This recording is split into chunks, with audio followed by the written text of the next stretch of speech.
When we got married, my wife Lynn was the last person I'd ever expect to play games, especially creepy ones. She didn't watch horror, she didn't drink, she didn't like being scared. She was serious, thoughtful, and quiet. Nothing about her hinted at strange behavior. But when it started, I didn't know how to process it. It began one morning while I was leaving for work. I caught her peeking at me from around the hallway corner, only her eyes visible, staring without blinking. When I reacted, she ducked away like a kid caught spying, then ran off laughing. It was odd, but harmless. A few nights later, I woke up thirsty. While drinking orange juice in the kitchen, I felt someone watching me. When I looked down, Lynn was peeking from behind the kitchen island, her face close to the floor, staring at me with an enormous grin. When I screamed, she scurried away on all fours, disappearing into the dark. By the time I got upstairs, she was in bed pretending to be asleep. She brushed it off when I asked the next morning, joking that maybe she had just gotten better at hiding. After that, the peeking became more frequent. Behind curtains, around doors, even inside her grandmother's old trunk. Barely a strip of her face visible, smiling like it was all a delightful secret between us. Weeks went by, then it escalated. One night, I got in the shower. When I opened my eyes, Lynn was inches from my face, head pushed to the shower curtain, soaking wet hair hanging down. Huge eyes, unblinking, mouth stretched into a grin far too wide to look natural. Mascara streaked down her cheeks. She didn't move, she didn't laugh, she didn't blink.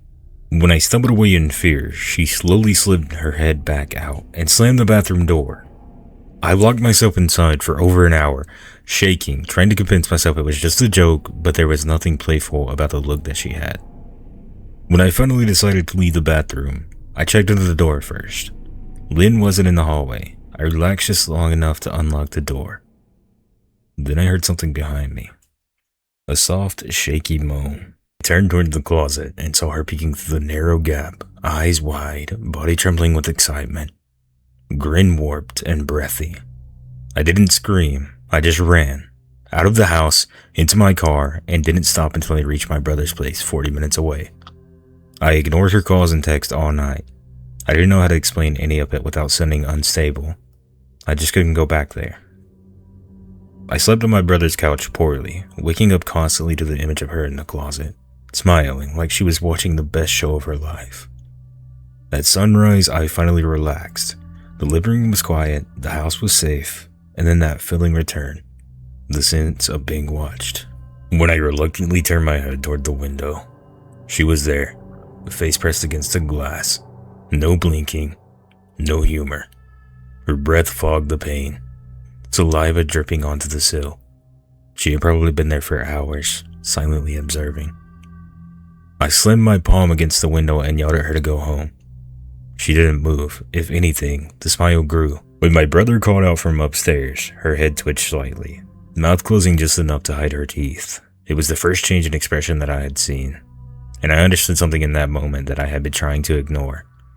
Lynn wasn't playing a game. She was winning one. 3 years ago, I was scrolling through online job boards late at night, desperate for anything better than my dead-end gig stocking shelves at a big box store. Most listings were the usual retail warehouse call center crap. But then this one popped up. Position available. Excellent compensation. Absolute discretion mandatory. That was it.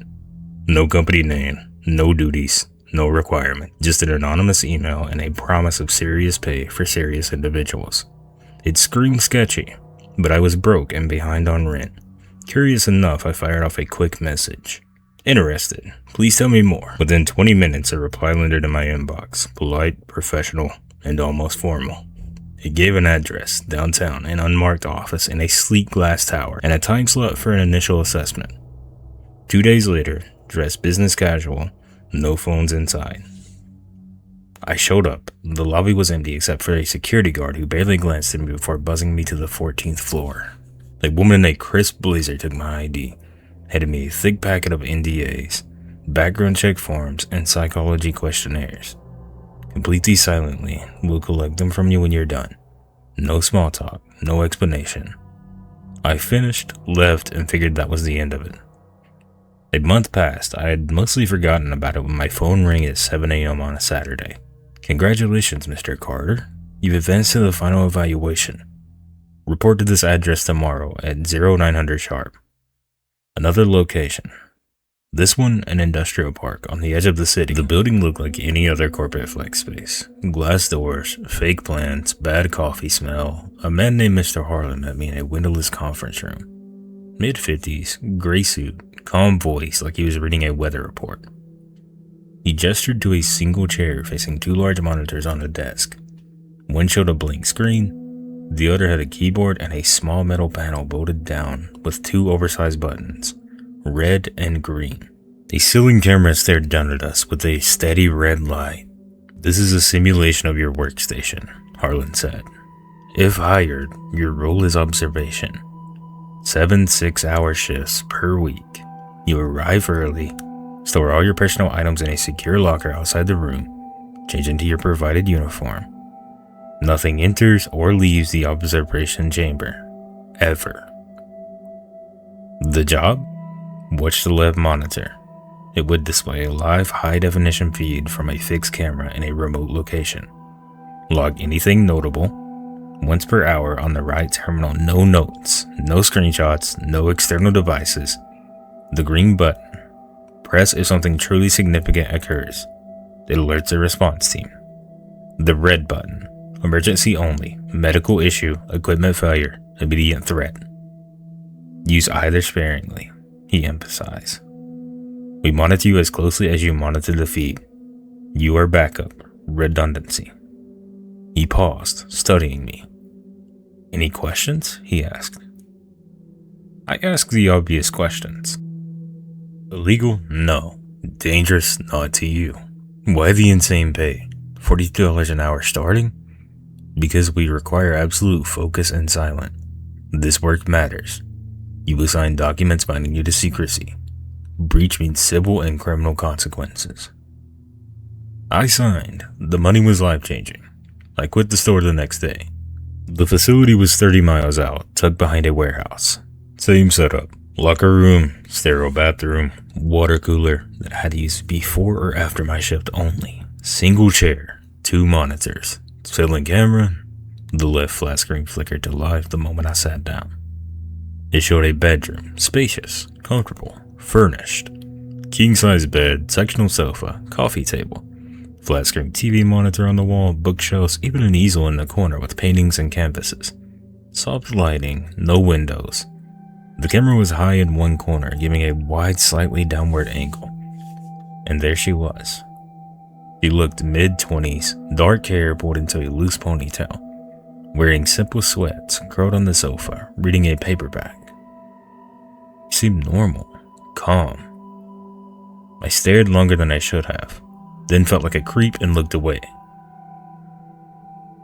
Over the first few weeks, I pieced together her name. I overheard one of her handlers call her Alina. Once was involuntarily. She never left the visible part of the room except for the door in the far corner. Bathroom, I assumed. Handlers always too, always in plain gray coveralls, entered every few days. Sometimes she complied quietly, head down, and sometimes she resisted, voice muffled but desperate. They never hurt her. They were careful, almost gentle, guiding her out and returning her hours later. She always came back unharmed, though exhausted. I told myself it was a medical trial, psychiatric study, witness protection, anything to quiet the gawning feeling. I never hit the red button, never even considered the green one. I just watched, logged mundane entries. Subject reading, no activity. Subject ate provided meal, watched television. Handlers entered at 14:22. Removed subject from session. Returned at 17:41. She painted a lot, almost every afternoon. I liked those hours best. She'd set up the easel, mix colors, lose herself in the brush strokes. Her face soft and peaceful, almost content. I'd talk to the screen sometimes. Low whispers. That looks nice, Alina. Take your time. Stupid, but it made the isolation bearable. Then about a month ago, the paintings changed. She started working faster, more urgently.